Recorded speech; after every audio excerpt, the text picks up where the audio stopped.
नमस्कार, AB star news देख रहे हैं आप और देश लाइव में मैं हूं आपके साथ सोहन सिंह। देश लाइव में सबसे पहले बात करेंगे मथुरा की, जहां से दर्दनाक सड़क हादसे की खबर सामने आई है।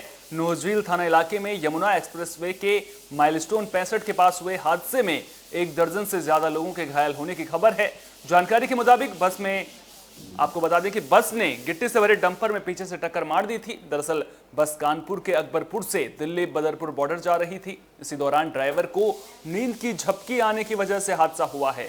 मामले की जानकारी मिलने के बाद यमुना एक्सप्रेसवे सुरक्षाकर्मी और नोहझील पुलिस ने घायलों को इलाज के लिए भिजवाया। वहीं बस की सवारियों को दूसरी बस में बिठाकर रवाना कर दिया गया है। और इसी खबर पर ज्यादा बातचीत के लिए संवाददाता अमित शर्मा मथुरा से हमारे साथ जुड़ गए हैं। अमित, क्या कुछ ताजा अपडेट निकलकर सामने आ रहा है पूरे मामले को लेकर? मैं आपको बता दूं, ये घटना ये देर रात्रि की उस समय की है जिस समय ये माइलस्टोन 65 पे थाना नौजील के नजदीक ड्राइवर को झपकी आने के कारण ये कैंटर गिट्टी से भरे टैंकर में ये बस जा टकराई।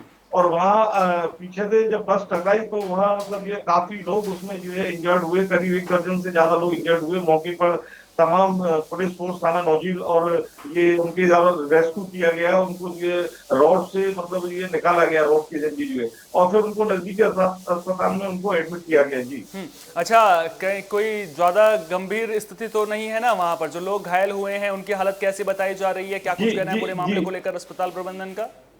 जी मैं आपको बता दूं, सबसे अच्छा यही रहा कि उसमें कोई मतलब जो कैजुअलिटी नहीं हुई, सिर्फ इंजर्ड हुए हैं लोग। और उनको जो है जो छोटी मोटी जो इंजर्ड हुए हैं उनको मतलब नजदीकी अस्पताल में भर्ती किया गया है। जो लोग ठीक थे उनको अपने गंतव्य के लिए दूसरी बस में बिठाकर उनको रवाना कर दिया गया। जी, क्या प्रशासन की ओर से कोई बयान मामले को लेकर के सामने आया अभी तक? कि प्रशासन की अगर बात करें तो प्रशासन का यही कहना है कि सभी मतलब जो इंजर्ड लोग हैं उनको प्राइवेट और सरकारी अस्पताल में एडमिट किया गया है, उनका इलाज चल रहा है। बाकी की जो लोग ठीक होंगे उनको जो है समय रहते हुए उनको उनके गंतव्य के लिए रवाना कर दिया जाएगा। जी, बहुत बहुत शुक्रिया हमें तमाम जानकारी को हम तक साझा करने के लिए। थे अमित शर्मा मथुरा से, जो पूरी खबर पर हमें जानकारी दे रहे थे। खबरों में बढ़ेंगे आगे, अब बात करेंगे बीजेपी की। दरअसल चुनावी राज्यों में मुख्यमंत्रियों को बदलने के साथ ही बीजेपी संगठनात्मक स्तर पर भी बड़े फेरबदल कर रही है। 1 महीने पहले ही बिहार बीजेपी में संयुक्त सचिव रत्नाकर को पार्टी ने गुजरात इकाई का महासचिव बनाया था। रत्नाकर ने भीखू भाई दलसानिया की जगह ली थी, जो इस पद पर सबसे लंबे वक्त तक बने रहे। दलसानिया साल 2005 से 2021 तक संगठन के महासचिव रहे और इस दौरान उनका बीजेपी के हर बड़े नेता के साथ उठना बैठना रहा। अब दलसानिया को बिहार भेज दिया गया है। बीजेपी के इस बड़े फेरबदल में उत्तराखंड के राज्यपाल बेबी रानी मौर्य का भी इस्तीफा अहम है। बेबी रानी की आपको बता दें कि एक दलित नेता हैं और वो आगरा की मेयर भी रह चुकी हैं। बीजेपी संगठन में बीते साल नवंबर माह में बड़े फेरबदल हुए थे। चुनाव के अच्छे अनुभव वाले जांचे परखे नेताओं को अहम राज्यों की कमान सौंपी गई थी, इसलिए राधा मोहन सिंह को यूपी का प्रभारी बनाया गया। भूपेंद्र यादव को गुजरात और अरुण सिंह को कर्नाटक का जिम्मा दिया गया।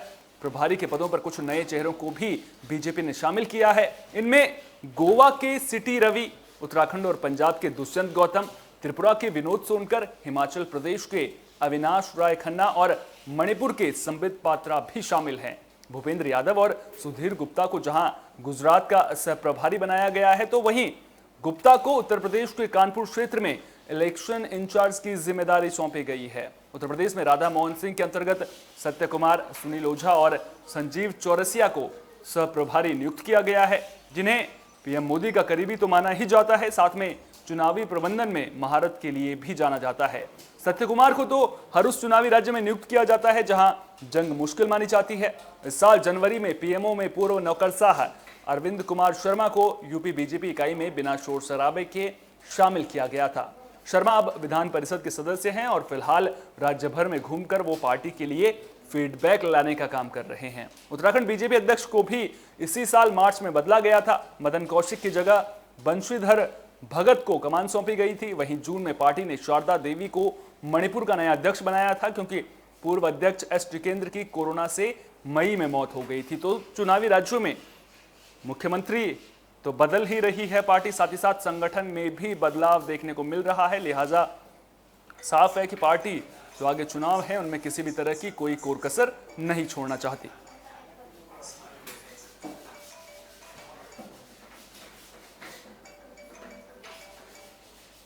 अमेरिका पर हुए 9/11 आतंकी हमले के 20 साल बाद एफबीआई ने कुछ गोपनीय दस्तावेज सार्वजनिक किए हैं। इनमें सऊदी अरब और हमलावरों के बीच लिंक की बात कही गई है। दस्तावेज में बताया गया है कि किडनैपर अमेरिका में सऊदी अरब के अपने साथियों से संपर्क में थे, लेकिन इसका कोई सबूत नहीं है कि इस साजिश में सऊदी अरब के वरिष्ठ अधिकारी भी शामिल थे। राष्ट्रपति जो बाइडेन की ओर से आदेश के बाद 9/11 हमले की 20वीं बरसी पर शनिवार को ये दस्तावेज जारी किए गए थे, जिन्हें सालों तक गोपनीय रखा गया। 16 पन्नों की यह दस्तावेज एफबीआई के 2015 में लिए गए उस व्यक्ति के इंटरव्यू का निचोड़ है जो अमेरिका में सऊदी नागरिकों के संपर्क में था, जिन्होंने हमले से पहले विमान किडनैपर्स को देश में आने में मदद की थी। 4 अप्रैल 2016 के मेमो में बताया गया है कि उमर बयूमी उस वक्त एक छात्र, लेकिन सऊदी की खुफिया एजेंसी के संभावित ऑपरेटिव का अलकायदा के उन 2 आतंकियों से लिंक था जो न्यूयॉर्क और वॉशिंगटन स्थित टारगेट्स को हिट करने के लिए विमान हाईजैकिंग में शामिल थे। 2009 और 2015 में एक गोपनीय सोर्स के इंटरव्यू के आधार पर दस्तावेजों में बयूमी और 2 हाईजैकर्स नवाफ अल हाजमी और खालिद अल मिदहार के बीच संपर्क और बैठकों की बात कही गई है। ये दोनों आतंकी हमलों से पहले साल 2000 में दक्षिणी कैलिफोर्निया आ गए थे। दस्तावेजों में इन दोनों के लॉस एंजलिस स्थित किंग फाद मस्जिद के इमाम फहाद अल थुमैरी और सऊदी वाणिज्य दूतावास के अधिकारी से लिंक की सूचना की भी पुष्टि की गई है।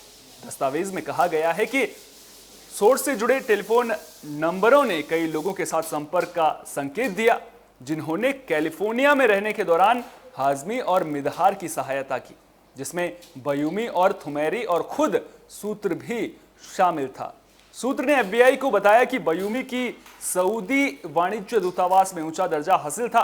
इसमें आगे बयूमी और थुमैरी की अलवर अल अलाकी के बीच बैठकों और फोन पर बातचीत की बात कही गई है।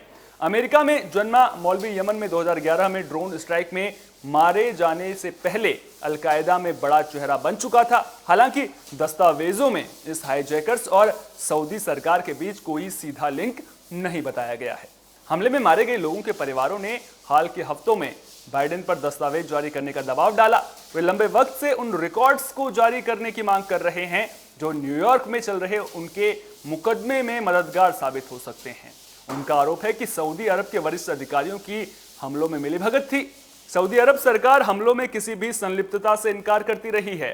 वाशिंगटन में सऊदी दूतावास ने कहा कि वे सभी दस्तावेज जारी करने का समर्थन करता है ताकि उसकी सरकार के खिलाफ निराधार आरोप हमेशा के लिए खत्म हो जाएं। ये दस्तावेज ऐसे वक्त में सार्वजनिक किए गए हैं जब अमेरिका और सऊदी अरब के रिश्ते नाजुक दौर से गुजर रहे हैं, और अब जिस तरह से ये दस्तावेज सार्वजनिक किए गए हैं उसके बाद इनका क्या कुछ असर पड़ेगा। हालांकि आपको बता दें कि सऊदी अरब इस तरह की संलिप्तता से इनकार करता रहा है, और अब जब इस तरह के दस्तावेज सामने आए हैं, पहले ही रिश्तों में खटास देखने को मिल रही है, तो इनका क्या कुछ असर पड़ेगा ये देखने वाली बात होगी। यहां पर गौर करने वाली बात ये भी है कि जो सऊदी अरब सरकार है उसके वरिष्ठ अधिकारियों की इसमें जो संलिप्तता है उसकी बात सामने नहीं आई है।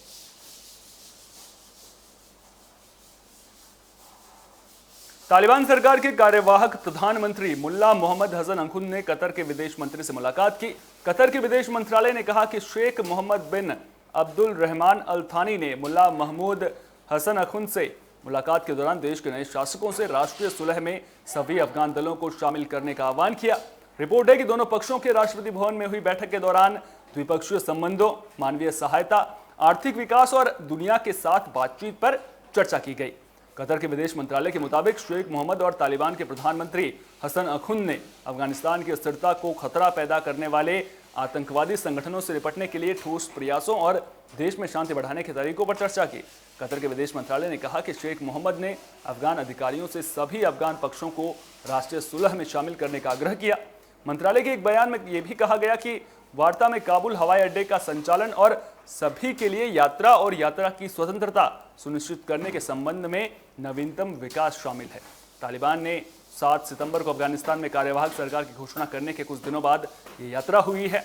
बता दें कि कतर को तालिबान पर सबसे अधिक प्रभाव वाले देशों में से एक माना जाता है, और अब जब ये बैठक हुई है, इस बैठक का क्या परिणाम निकलेगा, क्या कुछ बदलाव देखने को मिलेगा। हालांकि तालिबान किस तरह से शासन करेगा उससे दुनिया भली भांति वाकिफ है। बुलेटिन के आखिर में बात उत्तर कोरिया की कर लेते हैं। दरअसल उत्तर कोरिया अपनी हरकतों से बाज नहीं आ रहा है। कुछ वक्त रुकने के बाद अब उत्तर कोरिया ने लंबी दूरी तय करने वाली अत्याधुनिक मिसाइलों का सफलतापूर्वक परीक्षण किया है। कई महीनों में देश की ये ऐसी पहली गतिविधि है। बता दें कि ये परीक्षण ऐसे वक्त में किए गए जब अमेरिका के साथ चल रहे उत्तरी कोरिया के परमाणु निरस्त्रीकरण को लेकर जाति गतिरोध खत्म होने की भी संभावना नजर नहीं आ रही है। कोरियन सेंट्रल न्यूज एजेंसी ने बताया कि इन मिसाइलों पर बीते 2 साल से काम हो रहा था और अब शनिवार और रविवार को उड़ान परीक्षणों के दौरान इन्होंने 1500 किलोमीटर दूर तक सफलतापूर्वक निशाने साधे हैं। न्यूज एजेंसी ने कहा कि मिसाइलों का विकास उत्तरी कोरिया की सुरक्षा के लिए काफी जरूरी है। ये देश को भरोसा देता है। इसके अलावा देश में किया गया इन मिसाइलों का निर्माण दुश्मनों को सैन्य युद्धाभ्यास को रोकने में भी एक महत्वपूर्ण भूमिका निभाता है। दक्षिण कोरिया के ज्वाइंट चीफ्स ऑफ स्टाफ ने कहा कि सेना अमेरिका और दक्षिण कोरियाई खुफिया जानकारी के आधार पर उत्तर कोरियाई प्रक्षेपणों का विश्लेषण कर रही है। बता दें कि उत्तर कोरिया लंबे वक्त से अमेरिका और दक्षिण कोरिया पर शत्रुतापूर्ण नीति अपनाने का आरोप लगाता रहा है। उत्तर कोरिया के परमाणु और बैलिस्टिक मिसाइल कार्यक्रमों को खत्म करने के उद्देश्य वाली अमेरिका के साथ उत्तरी कोरिया की वार्ता साल 2019 से ही रुकी हुई है। वहीं मामले की जानकारी रखने वाले लोग बता रहे हैं कि मिसाइलों के ऐसे परीक्षण करना उत्तर कोरिया की रणनीति का हिस्सा है, जिसमें वो खुद पर लगे प्रतिबंध हटाने के लिए अमेरिका पर बातचीत का दबाव बनाता है। इस बुलेटिन में मेरे साथ इतना ही। देश दुनिया की तमाम अहम खबरों के लिए आप देखते रहिए विस्टा न्यूज। मुझे दीजिए इजाजत। नमस्कार।